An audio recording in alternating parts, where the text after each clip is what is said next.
People! Kahapon po, we felt the presence of God at sa mga madalang na pagkakataon, akala ko ako lang, one of our worship leaders heard the angels singing with us. Sino yung na kahapon na dumating last, is that Saturday kahapon? Sino yung nasa Santa Ines? Yeah, you heard angels singing? I heard angels singing. On a very rare occasion, sometimes the Lord will allow us to hear such things. Yun po yung ginagawa ng Diyos whenever Jesus is proclaimed, whenever Jesus alone is exalted. And good morning to those who are watching live. Salamat po sa mga kapatid nating nasa US. They're sharing yung live services natin. Thank you po sa kanila. And watch out for Porac. Magbubukas po yan for Bacolor and Florida. And hindi po nawala sa akin na magbubukas din tayo sa Davao, God willing, and Boracay. Amen. Sinong gustong madistino sa Boracay? Amen. Florida. Bisa kayong mamasyal ka rin ganyan eh. Amen. The Lord put in my heart we will have a fellowship sa Boracay and probably in Davao. Okay, so we're praying for that, or Cebu. Non-stop ito until the Lord comes. Walang nagre-retiro pagdating sa paglilingkod. Amen? Are you ready to receive the word today?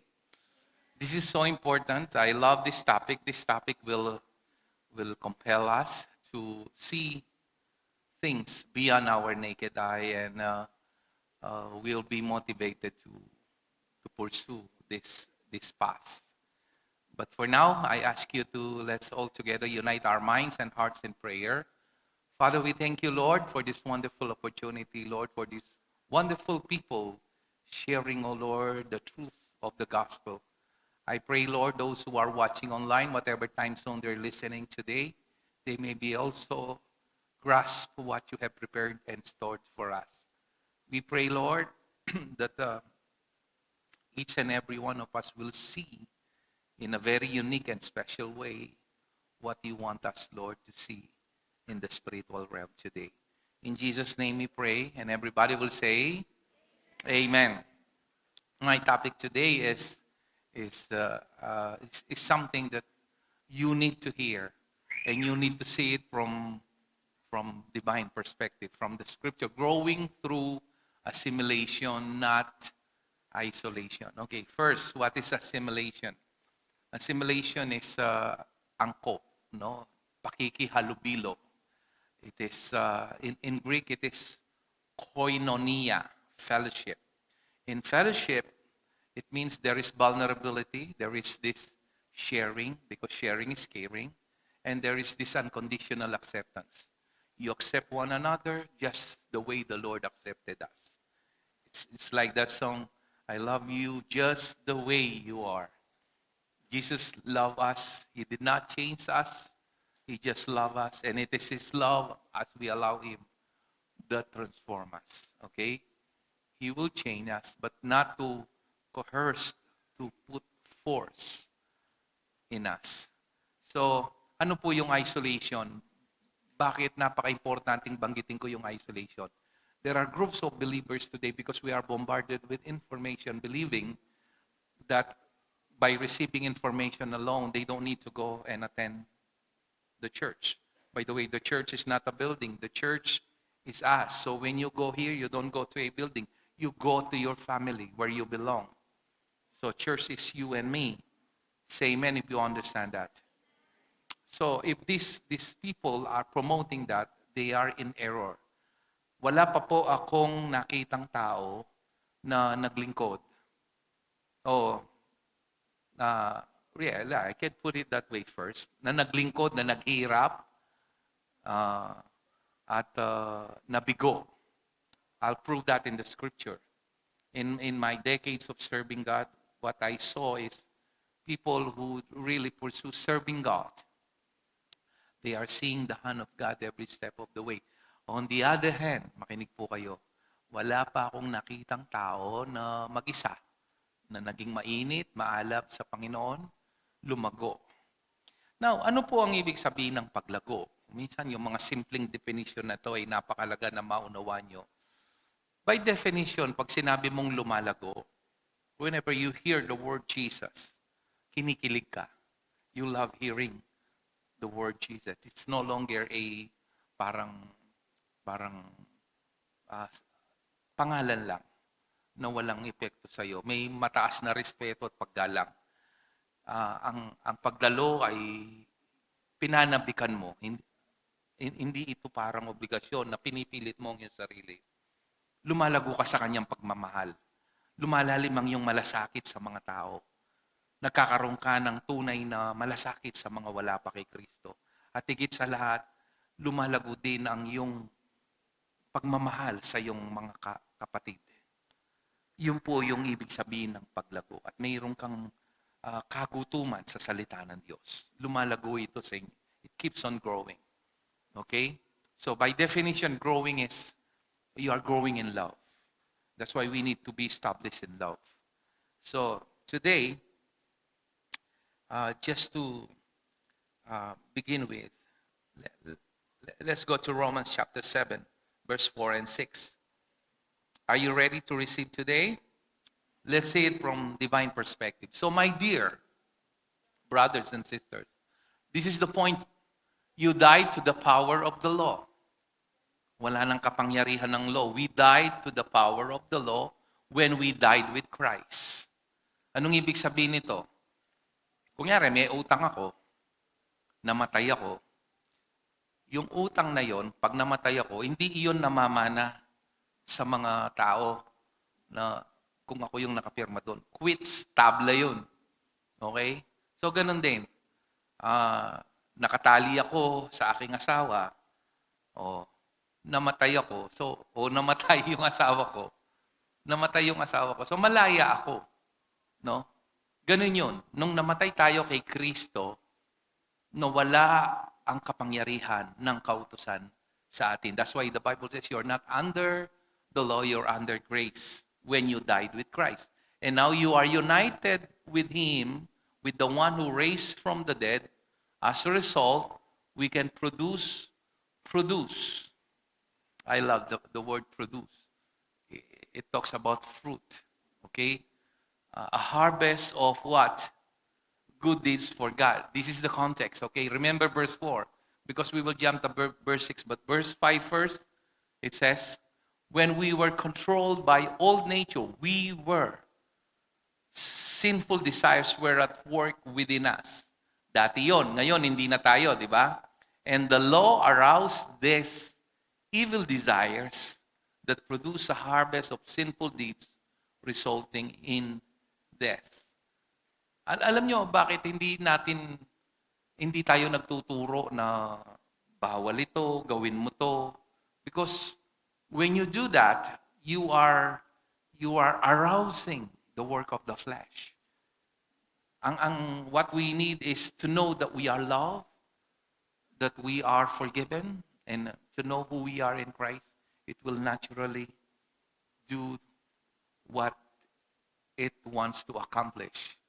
Nandoon po yung pagbunga. Nandoon po yung obedience. We don't preach obedience because obedience is the fruit. We preach the root so that there will be fruit. Fruit is an obedience.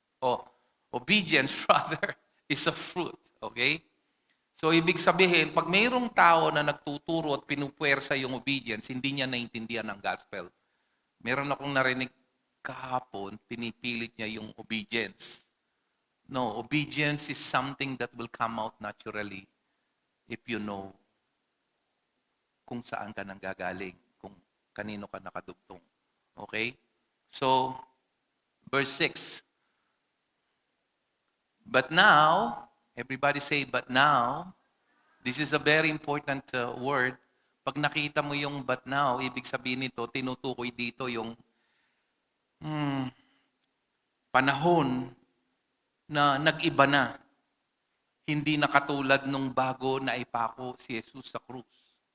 And He's speaking of today, now that we have a risen Christ. We have been. That's our starting point. We have been.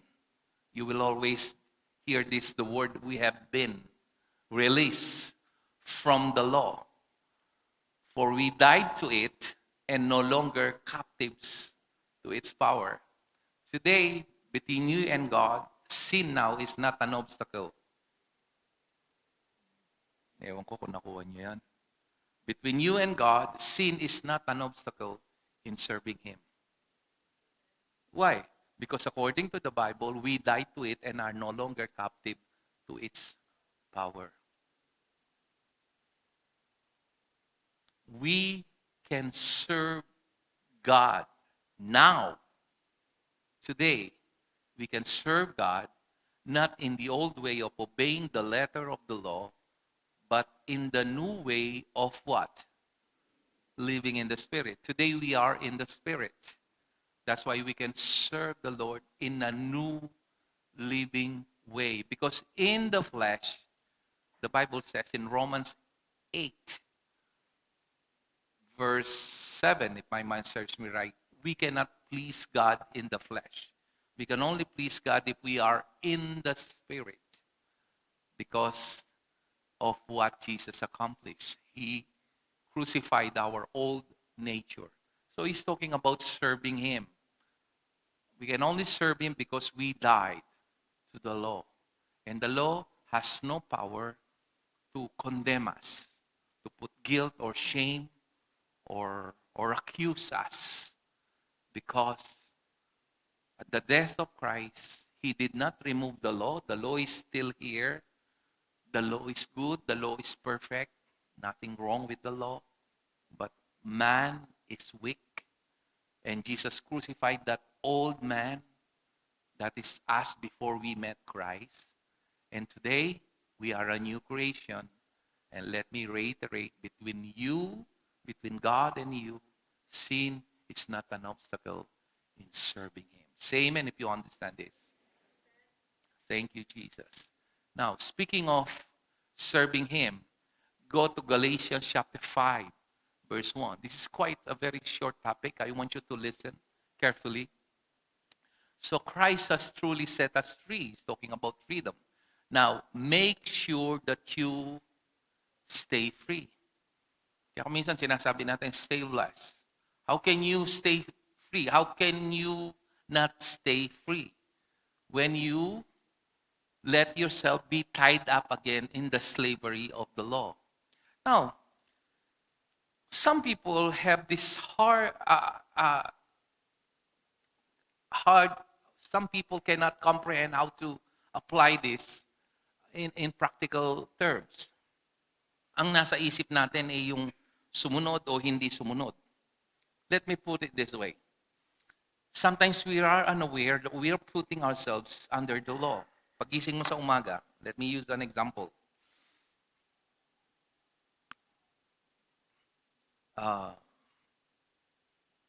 Minsan, ang nasa isip mo, ano yung gagawin ko? Ano yung obligasyon na dapat kong harapin? Ano yung trabaho na dapat kong gawin ngayong araw na to? Ano yung kailangan na dapat kong katagpuin? You have to understand, for you to understand if you are putting yourself under the law or under grace, there's a great difference. And here it is in everyday life. Law demands, grace supplies. Ang batas, humihingi, nagdidemand. No? Ang grasya, nagkakaloob. So kung ang isip mo, pagising mo sa umaga, ano yung gagawin ko, paano ko ito katagpuin, then you're putting yourself under the law. Instead of pagising mo, you have to say it, Lord, this is no longer me. It's you living in me by faith. You're seeing God sustaining you, giving you strength, and you see how God can do this, not in your own way, but through His provision and strength. Then how do you face life? How do you face everyday challenges? Because if grace demands and if law demands and grace supplies, then if we are supply oriented, then we are truly putting ourselves under grace. But if we put ourselves under the demand of what is needed, then we're subjecting ourselves under the law. Say amen if you understand that. Nakikita to sa pang-araw-araw na buhay. And sometimes people cannot just apply this in everyday life. That's why the Bible says it is for freedom that Christ has set us free. Make sure you stay free and don't get tied up again by what this law demands. God already provided long before we were born. God already provided long before every need came to your attention. So today, we jump to verse 13. For you have been called to live in what?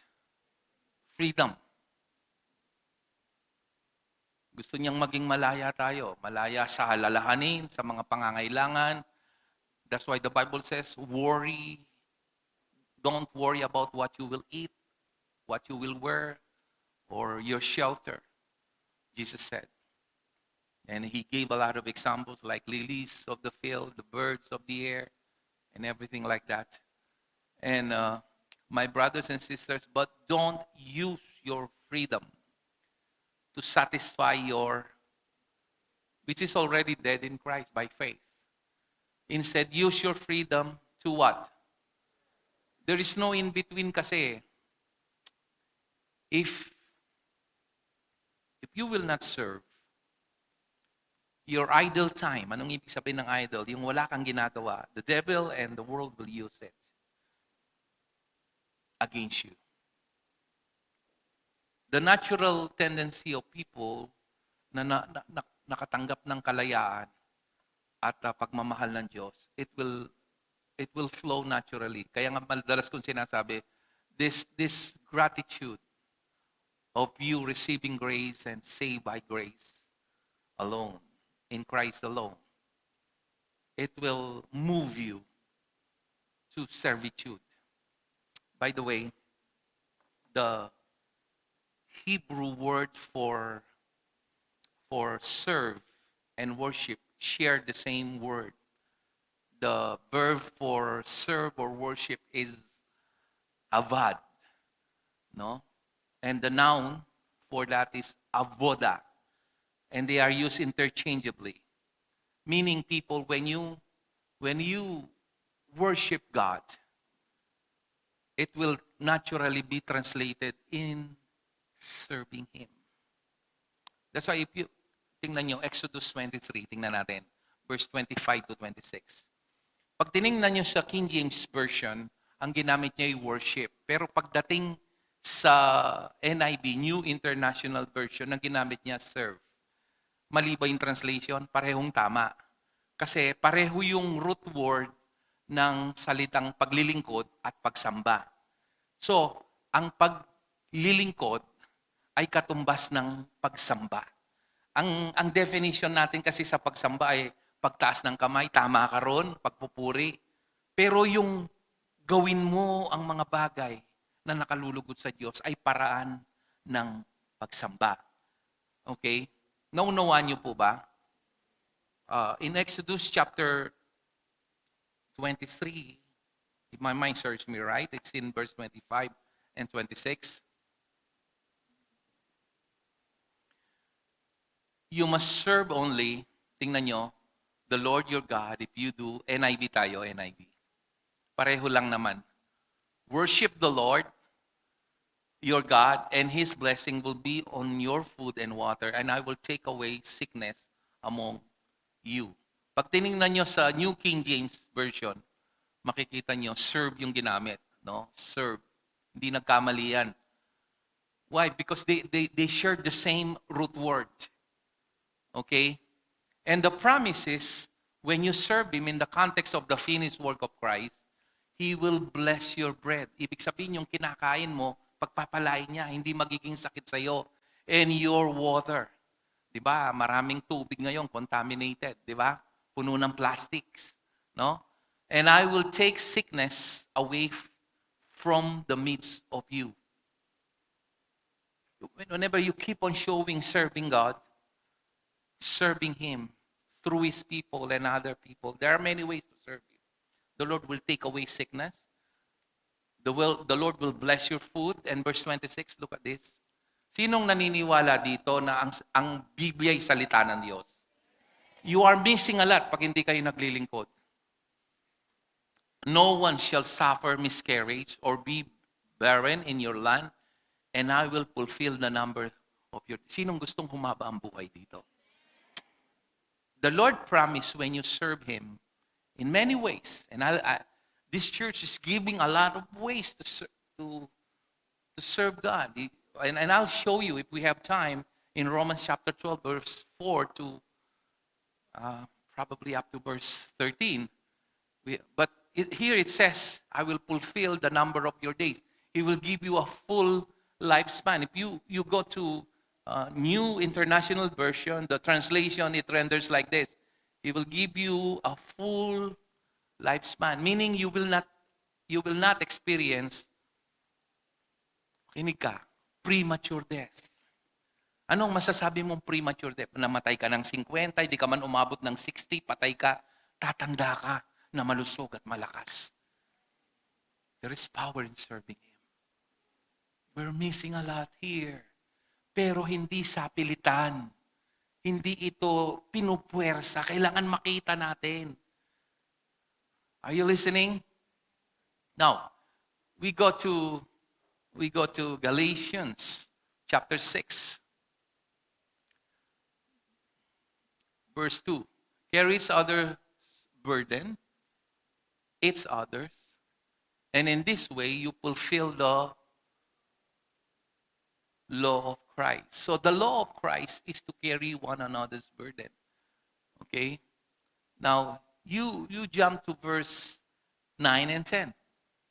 Let us not become weary in doing good, for at the proper time we will reap a harvest if we do not what? Give up. So, those who are giving up serving the Lord, they're giving a lot. Okay? Those who are motivated to serve Him, this is the promise of God. And in verse 10, it says, therefore, lahat po tayo sabihin natin, therefore, as we have opportunity, let us do good to all people, especially to those who belong to the family of believers. So he's talking about serving Him through the people who believe in Christ inside the church. Sapagkat hindi tayo dinisenyo ng Diyos na mag-isa. Look at this. I want you to see it from the point of view of the scripture in Romans chapter 14, verse 7. It says, we will look at many verses here. It says, for none of us lives to himself. Hindi pwedeng mabuhay ka lang sa sarili mo. Kaya nga sabi ko sa inyo, wala pa akong nakitang tao na lumago na hindi dumadalo sa gawain. Walang ganoon. You cannot grow alone. You need to share. You need to receive. Which is important. Inhaling or exhaling, they're both important. You need to receive, you need to be ministered, and you need also to minister. If there is an input, there should be an output. And none of us dies to himself alone. So go to 1 Corinthians chapter 15, verse 56. The sting of death. Ano yung sting? Kamandag. Hindi yung iniinom na sting. Okay? Nabanggit ko to kaninang umaga. Avoid energy drink at all costs. It's not good to your body, okay? It will do more damage than have benefit, okay? Kung gusto mong medyo you drink tea or coffee, black coffee preferably, or just plain water and lemon, or put a little salt, much better and healthier. But never energy drink, okay? So sting is kamandag. of death is sin. So, ang kamandag, saan nanggagaling ang kamandag ng kamatayan? Sa kasalanan. Kasi, ang kabayaran ng kasalanan ay ano? Kamatayan. Okay. And, saan nanggagaling ang kapangyarihan ng kasalanan? Saan? Sa law. Kaya nga napansin nyo, hindi natin tinuturo dito, huwag kang magsugal, huwag kang uminom. Wala kayong makitang preaching na ganyan. Pag ganyan mag-preach yung pastor, ibinubulid kayo, dinadala kayo sa mas malaking kasalanan. It is not the law. The law will only show you what is right and wrong, but it has no power. It cannot give power to overcome sin. Sin can only be dominated by grace. And grace is not a system. Grace is Jesus Christ Himself. Say amen if you understand. So we don't preach here, bawal dito, wag gumawa dito, gawin mo to. Kaya nga nalulungkot ako pag pinupuwersa natin, magbigay yung mga tao, pinupuwersa na sumunod ang mga tao. Walang puwersahan. Hindi ito nagbibigay ng pakinabang. Dapat makita ito ng tao at ang pagmamahal ng Diyos ang mag-uudyok sa kanila na gawin ang mga bagay-bagay na nakalulugod sa Kanya. People will do things for God for the right reason. They just need to see it. Huwag nating gawing tanga ang mga tao. Pero ang religion, ginagawang tanga yung mga tao, pinupuwersa. Pag hindi ka nagkikapu, ikaw ay masusumpa, yung mga ganyan. Pag hindi ka naglingkod, dala, ganito. No, that's not the way Christianity works. Because the strength of sin is in the law. We don't force people. We allow them to see it. And it's up to them if they will respond or not. But I believe no person in his right mind will reject things that are beneficial to him pag nakita niya ito sa tamang paraan. And this is very challenging to most pastors because some pastors are lazy to dig in the scripture to show it to their people. But by God's grace, we are here to show it to you in the scripture so that you can say it the way God wants you to say it. And in verse 57, it says, "But thanks be to God." Ano yung binibigay niya? He gives us. Ano yung binibigay niya? So victory comes not by you doing fasting, reading your Bible. These stuff are all good. By giving, by sharing the gospel, these stuffs are all good. But your starting point is not doing. Your starting point is He gives you victory through whom? Lord Jesus Christ. That is your starting point. You don't try to earn victory. You stand from the place of victory that the Lord already gave to you. So whenever your victory is being violated, you need to stand to your ground, stand firm.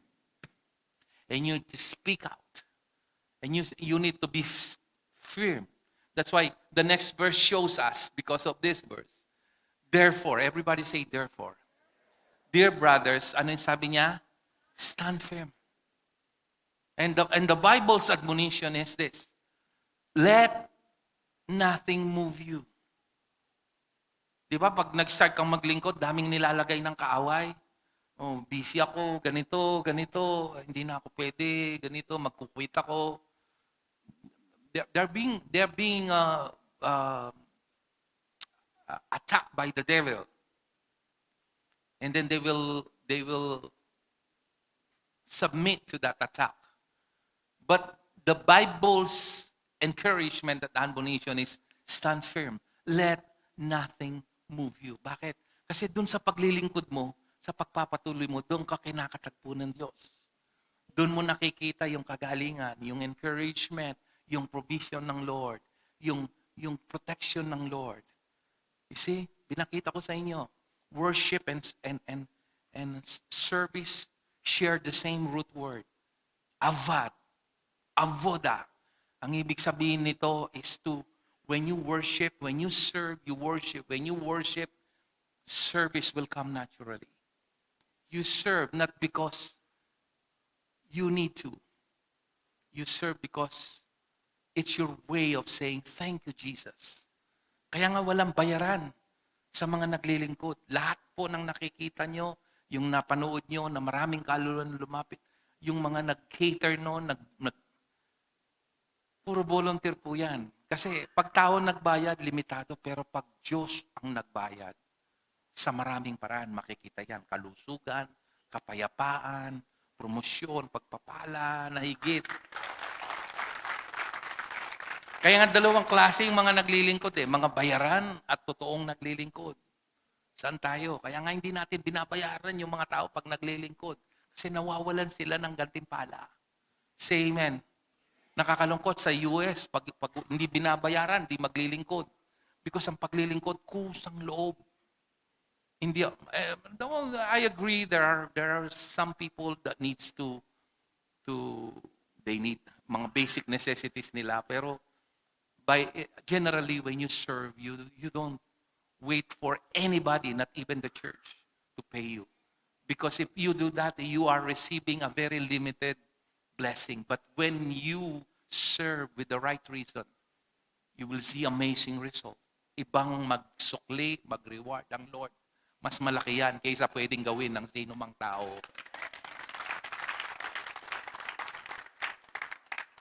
You see that? Let nothing move you. Always what? Give yourselves fully, not half-heartedly, to the work of the Lord. Because you know that grabe, no? Walang nasasayang. Imagine this. Merely giving a glass of water to someone just because he's the servant of God. Jesus himself said, will not lose reward. How much more when you give time? This church is giving you a lot of opportunities. And I'll show you how to serve him. The Bible showed it to us. But a couple more verses and I'm done here. Hebrews chapter 6 verse 10. Sorry po, hindi po ako. Kulang po ako ng tulog. Fiesta po sa amin. Nung kahapon. O Diyos ko, galing Aldo, nakakabugla po. Anong kagala? Makala rin taon ang lalakas ng sound system. Penyara ako nung andeng kwarto, kortina. Diyos ko, Lord, patutulad mo ko. Galing Aldo, nakakabug po. Sometimes my mind is, okay. For God is not unjust. He will not forget how hard you have worked for Him. How? You have shown your love to Him. How? Paano yung maglingkod? By what? Say the word. By what? For other believers as you still do. Yan. So yung paglilingkod sa mga kapatid ay katumbas ng paglilingkod. Have you noticed when Paul persecuted the church? Anong sabi ni Lord when he encountered Saul before he became Paul in Acts chapter 9 in the road of Damascus? Sabi niya, Saul, Saul, why are you persecuting me? Nakuha niyo yung punto. Sinong pinipersecute niya? Hindi naman si Jesus. Yung mga Kristiyano. So, kung ano yung ginawa mo sa kapatid mo, para mong ginagawa kay Lord. Sinisiraan mo yung kapatid mo, sinasaktan mo yung kalooban ng Diyos. Pinagpapala mo at pinaglilingkuran ng kapatid mo, ang sabi, pinaglilingkuran mo ang Diyos. Ang linaw. Ang linaw. Di ba? Pero hindi dito yung pinakamas malalim na katotohanan. If you go deep down sa verse 11, it says, our great desire is that you will keep on loving others as long as life last. Walang retiro dyan. Walang paginto. Kaya kung nag-iisip kang mag-quit, yan ay pakananang kaaway sa'yo. No? In order to make certain that what you hope for will come true. Sometimes serving other people is not for the benefit of other people. Because when you serve, it will preserve your faith. Because when you encourage others, you yourself will be encouraged. It's a self-preservation. And then in verse 12, can you see the wisdom behind? Then you will not become what? Ano yung ibig sabihin ng dull? Mapurol. Mapansin niyo, pag walang paglilingkod, naging mapurol yung pangunawa sa mga bagay-bagay sa Panginoon. Pero pag naglilingkod ka, tumatalas yun, tumatalim. Ang kaibahan ng kutsilyo at ng regalo ng Diyos sa iyo ng paglilingkod, ang kutsilyo habang ginagamit mo, pumupurol. Pero ang paglilingkod, habang ginagamit mo, tumatalas. Kita nyo? That's the difference. And then, indifferent. Anong ibig sabihin ng indifferent? Yung parang ibang tao ka. Nakikita mo yung church mo, you belong here. Pansinin niyo yung mga hindi naglilingkod. Napansin ko lang yan, yung mga nakaupo lang. Ilang mapagsisti, panayakakit ding mali. Di nga kakit daw, itang matura. Pero pagkasama mo silang naglilingkod, dahil alam mo, naintindihan mo yung struggle nila, na they keep on showing up, kahit may obligasyon sila sa pamilya nila, they keep on doing it. You understand the struggle. At nagiging tahimik ka doon. Nagiging mas maunawain ka because you are in their shoes. And you keep on encouraging them. Kaya nga kapag hindi ka naglilingkod, chances are, you become cynical. You become, anong tawag dito? Critical. Ang nakikita mo lang yung mali. Daming tinamaan kaninang umaga, sabihin ko to eh. Pero pag naglilingkod ka, naunawaan mo yung journey ng pastor mo, naunawaan mo yung journey ng youth pastor mo, naunawaan mo. Nakita nyo si Pastor Ryan? Puro yung mukha niya yung nandun sa SGF. Di ba kayo na-challenge? Hindi pa tapos ang chemotherapy noon. 2 years pa siyang nakatali sa JBL. Pero sabi ko sa kanya, live a normal life. At sumobra naman yata, lahat ng SGF pinapasukan niya.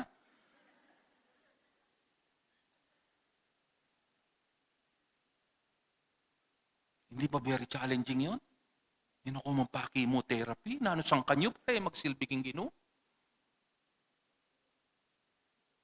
Kukurap-kurap mo kanyon. Yung Biblia, yung magsalita ngayon, luwaya ako.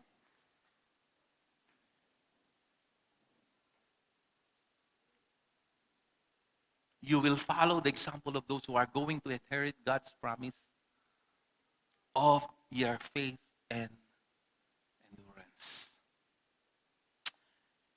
You see, it's really important to see this from a biblical point of view. There are many ways to serve Him, and I'm closing with this. Romans chapter 12, verse 4 and up to 13. I wish I could, ang dami pang verses, so hindi ko naibigay. Gusto kong bigyan ng part 2 to eh. Parang nga naibigay ko lang sa inyo, pakapyaw. I merely scratched the surface. Look at this. Just as our bodies have many parts, di ba? May kamay, may ulo, may tenga, may eyebrow, may bituka. And each part has a special what? So, ibig sabihin, walang kabahagi na kumilala kay Lord na walang bahagi, walang function. Okay, verse 5. So, it is with Christ's body. We are many parts of one body and we belong to each other. Kaya nga, pag napuri yung isa, pag sinabi, ay, ang tangos ng ilong mo, di ba, the whole body will, ay, ang ganda ng buhok mo. Magre-reklamo ba yung kamay? Magre-rebelde ba yung paa? The whole body will react. Oh, thank you. Di ba? Yun eh. Kaya nga, kaputol. Another word for kapatid is kaputol, kay Kapampangan. We belong to its other. Kaya nga, ang madalas na sinasabi dito sa Kapampangan, sakit sa kalingkingan, sakit ng buong katawan. Kaya nga dapat nandoon yung damayan, malasakitan. Nalulugod ang Diyos doon. Nandoon, napaparangalan ng Diyos pag kumikilos tayo na nagkakaisa. Talatang 6. In His grace, God has given us different gifts. Ito na, para makita nyo kung saan kayo nahanay. To do certain things well. So if God has given you the ability to prophesy, anong ibig sabihin ng prophesy? Yung mangaral, katulad nung sa akin. No, the ability to preach the right word at the right time. Kaya kung minsan may mga nag-aano sa akin, kala nila pinaparinggan ko sila. Don't be entitled. Sometimes, hindi ko nga kilala kung ano, hindi ko alam pinagdadaanan mo. Ang tawag doon, prophetical messages na it's directly addressed to you without the preacher knowing your specific needs. The Holy Spirit is putting that specific word in the mouth of the preacher to minister to you. If you have that, speak out as much faith as God has given you. Okay, if you have that faith, do it. Okay, verse 7. If your gift is serving others, ano yung kailangan mo? Ano yung pwede kong gawin sa'yo? O simpleng pagtimpla ng kape, o paglinis sa CR, paglinis sa mga... In any way. Okay. Yung pagpipreach ng pastor at yung pagsiserve, hindi po yan mas mahalaga ito o dito o mas mahalaga. Pareho yan sa harapan ng Diyos.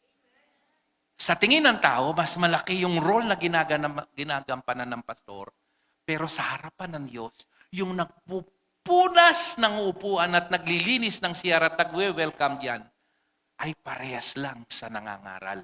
Ang tinitingnan ng Diyos, yung paraan ng paglilingkod. Hindi yung posisyon. Say amen kung naunawaan mo. Dengan alwere intindihan te. Nung ka rin kagayon, manos, kurgong pinggan, alang rugo kaya pa mag-serve ka, Lord. Tandaan nyo, meto mong bason danong. You will not lose reward. How much more? How much more? Whatever you're doing, don't do it to yourself, the Bible says. Do it unto the Lord. Because it is the Lord who will reward you for all you're doing. Serve them well. If you are teacher, mabuhay lahat ng mga Sunday school teachers dito. Anong sabi? Teach well. Go to verse 8. If your gift is to encourage. Anong encourage? Kaya mo yan, sister. Oh, bakit di ka na nag-attend? Nagkasakit kasi ako, ganito. O, dami kong... You encourage them. Ito yung kailangan natin ngayon. No? May mga taong may gift na ganito. Pag sila yung nagsalita, napapasunod nila, na-encourage sila. Kung hindi dyan po, tangakakit na ka, mabibless ko. Ibig sabihin, you're an encouragement to them. Be encouraging. By the way, you cannot encourage people if you are looking down on them. That is so important. Mo lang pwedeng encourage din tao nung lalon mo lang mababaki ako. Tang nanako kanyan yan. Di ba? Manang kingdom. Babaw yung pibarlan mandilo.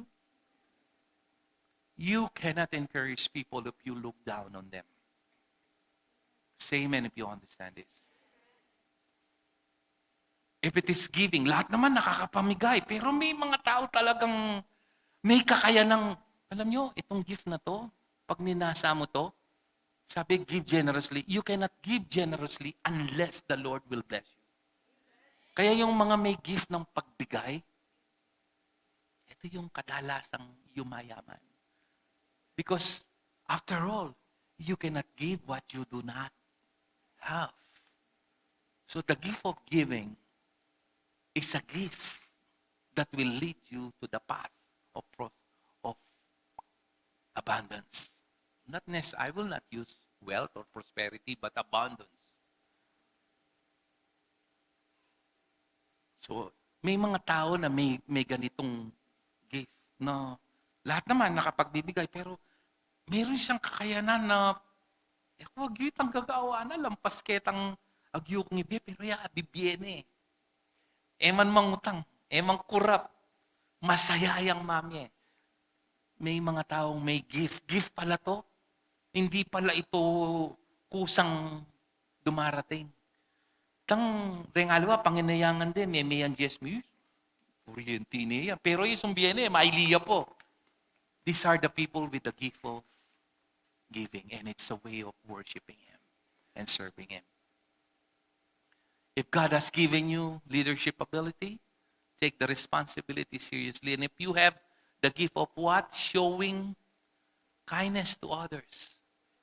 Being merciful, being kind, being understanding.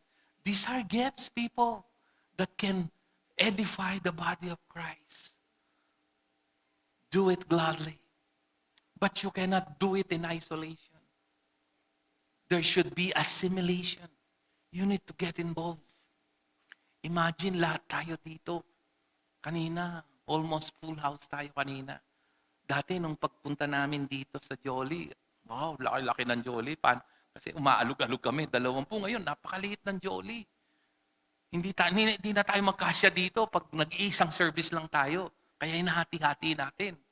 Yung youth alone, napupuno hanggang dito, hanggang sa taas, umakyat pa sa taas kung minsan. See that? Imagine if all of us will serve. All of us will do our part. Hindi na natin kailangan ng concert. Hindi na natin kailangan ng fundraising. Sa dami natin, magti-triple, purple tayo. Napakagaan ng isang malaking gusali at hekta-hektaryang lupa. Magaganap lang yon kapag lahat tayo naglingkod. Say amen if you understand. Hindi yung ilan lang. Maling-mali kasi ang konsepto na, pastor yan, natural mo mag-serve yun. No. Each and every one gave us freedom. If you are free today, He gave you that freedom. And that freedom, walang gitna Either it can be used by this world or the devil. Pansinin nyo yung mga hindi nagsiserve. Busy sila sa mundo. Busy sila sa mga maraming bagay. At walang pakinabang doon. At the end of the day, lahat tayo uuwi sa Diyos. Hindi naman importante kung ilan yung sasakyan mo, ilan yung ba. At the end of the day, whenever pagtapos na yung biyahe mo dito, ang pinakamahalaga, kung si Kristo ba at ang pinagagawa ni Kristo ay naisa katuparan mo. Because only one life, it will soon be fast. But only what's done in Christ will last, people. Remember that. And let's just finish this. 9. Don't pretend to love others. Really love them. Kung minsan kasi ang hirap magmahal because we base our love on our emotion and what we think. Hindi ka pwedeng humugot sa kaisipan mo at saka sa nararamdaman mo all the time para mahalin ang mga kapatid. Ang hugot mo dapat sa Spirito because your spirit is perfect. Your spirit is where the Holy Spirit lives. And the Holy Spirit gave us love. It's already in your heart. So when you draw in your spirit, next topic natin, body, soul, spirit. You need to identify this. Nag-draw ka in the spirit. You can love them. Even if you don't feel like loving them. Even if your mind says no, you can still love them. Because you're getting your strength not from your emotion, not from what you feel, not on what you think, but from your spirit. If you understand this, say amen. I'm teaching you deep things of God. Tama na yung pagiging mababaw at baby Christian. Hate what is wrong and hold tightly to what is good. Verse 10. Love each other with what? Yung totoong affection. Pwede may pakitapikan keng lele mo, I love you with the love of the Lord. Itang totoo, itang magkunwari ka mo, may minto ka kayang pastor. Anang kababoy eh. Itang superficiality. Dapat ugot mo manibatan ng Espiritu. And take delight in honoring each other. Kanina, pinarangalan natin yung mga kapatid, yung isa, si Brother Fletcher, nanalo sa Olympics. Ang kalaban nila, ilang daang bansa. And take note, naganap ito sa Casino Royale. Second placer siya. Diba? At bit-bit niya, hindi yung sarili niya, kundi si Jesus Christ. He's a devoted believer of Christ.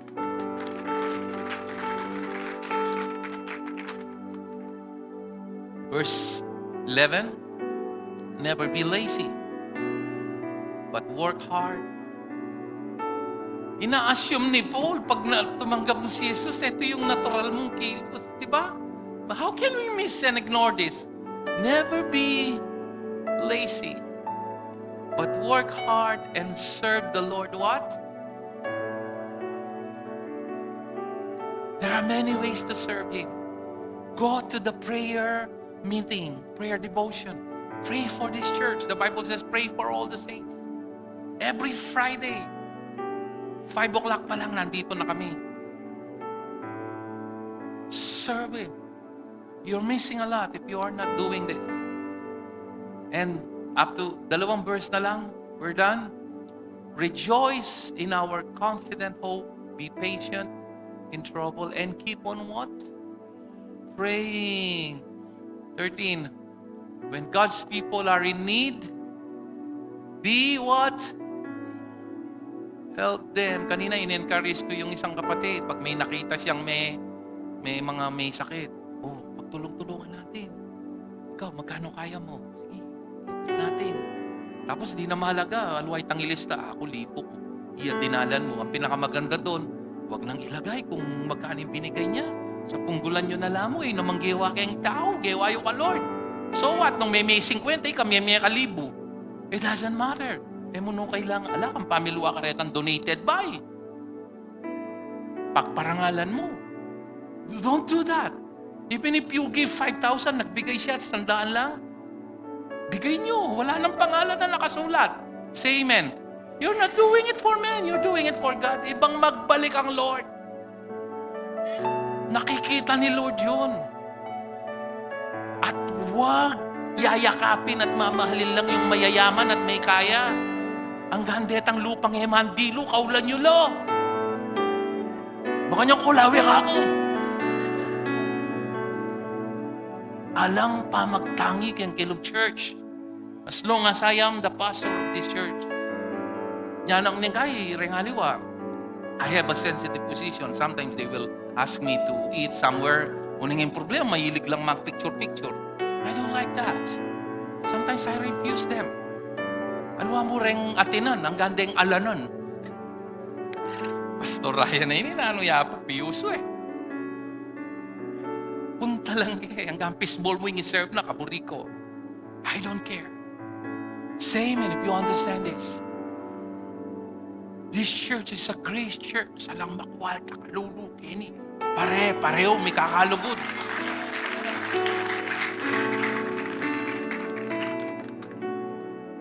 People, you're missing a lot if you don't serve Him. But you have to say it. It's not for God's benefit. God doesn't need human hands, the Bible said, to serve Him. I don't need your service. He doesn't need human hands. He is allowing you to serve Him, giving you an opportunity to experience the things of God in your life. You can join a small group. You can open your home. You can approach Pastor Ryan, Pastor Romel, and many pastora here. Dami nating pastora dito. Open your home. Kung lahat tayo dito kikilos, not for ourselves, we will leave a lasting impact to the next generation. This July, I'm turning 60. And I am not ashamed of that. Eh kung metwa king yato, metwa ako king pa mag-serve the Lord. And I don't care. Ika na anong pagkatuan mo. Tutuwa kang nano. Pasulong o paurong. It's up to you. Say amen if you understand. We will sing this song. I ask the worship team to come. We sang this song in the first service. As I've said, worship and service shared the same root word in Hebrew. Avad. Victory. Avad. That's the verb.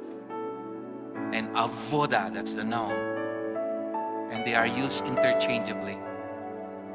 I want you to, everybody stand and worship Him today.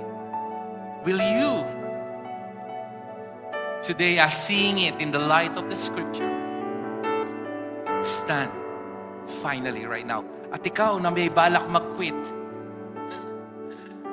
There's no easy road in serving Him. I'm not saying it's all easy peasy, smooth sailing. You will encounter rough roads. You will encounter waves. But you see, in the midst of your service, you'll see miracle after miracle. Grace upon grace. Lift up your hands. Worship Him. Sa pagsikat ng araw, hanggang sa paglubog nito, ngalan ni Jesus papupurihan.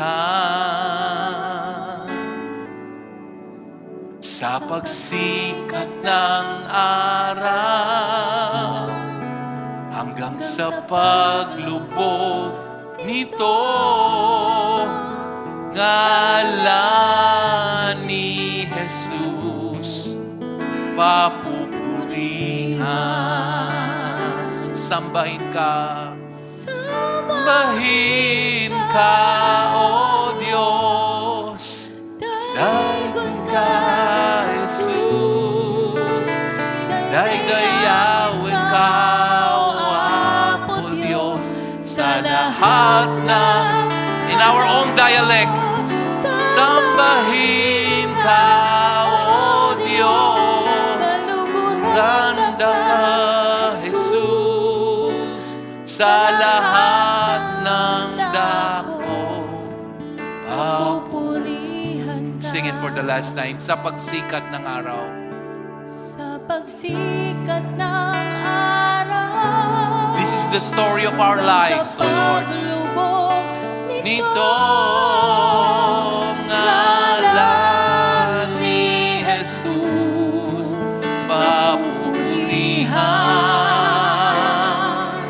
Sa pagsikat ng araw, hanggang sa paglubog nito, ngalan ni Jesus papupurihan. Come on, offer yourselves to God. Sambahin ka, O Diyos, daygon ka, Jesus, daydayawin ka, O Apo Diyos, sa lahat ng panahon. Sambahin ka, O Diyos, randa ka, Jesus, sa lahat ng dako, papupurihan.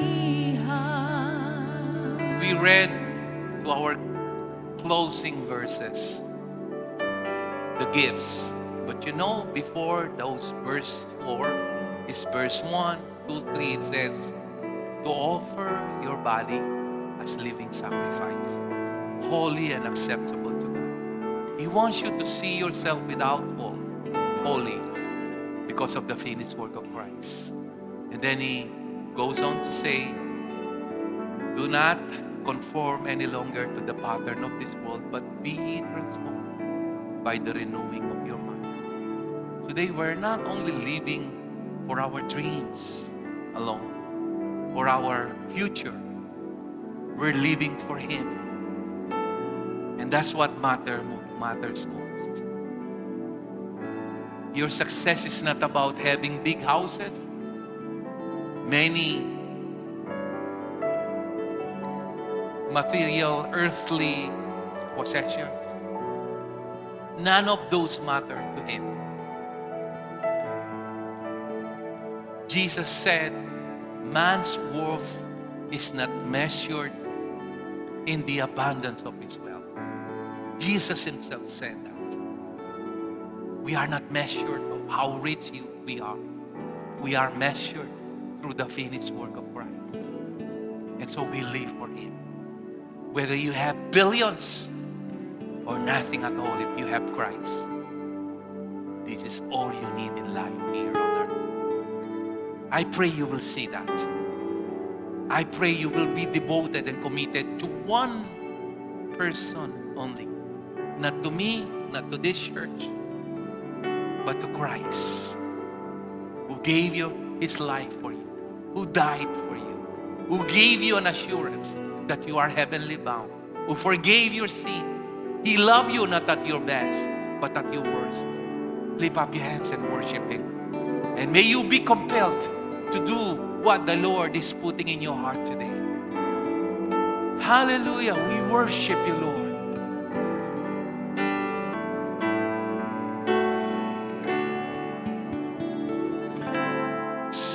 Sambahin ka, O Diyos. Daigon ka, Jesus. Daydayawin ka, O Apo Diyos. Lahat ng panahon, sambahin ka, O Diyos. Ganda ka, Jesus.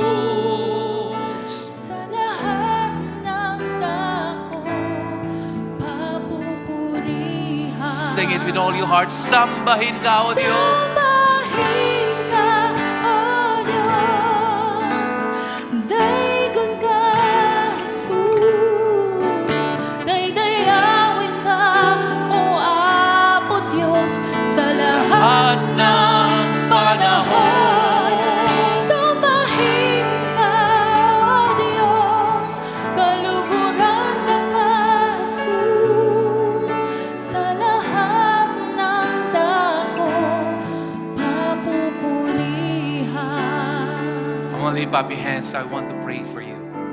Father, I gave and I showed to them what a privilege of serving the King of Kings.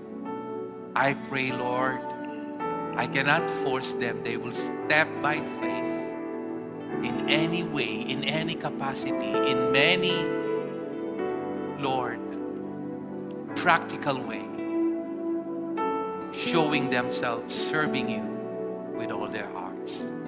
I pray, Lord, each and every one will take their part, not to be an spectator, but to be a participator in this great calling of sharing the one true gospel of Christ. They were chosen in this church. Ang daming churches, Panginoon. Pero dinala mo sila sa CCMI for a specific purpose, Lord. Not to proclaim a false gospel. Not to proclaim a mixed, polluted, perverted gospel as Apostle Paul describes it. But the privilege of sharing in many ways, in many forms, of sharing the one true gospel. I pray, Lord, after this service, it will not just be another service, but it will compel their hearts, Lord, to do what you prompted them to do. In Jesus' name we pray, and everybody will say, Amen.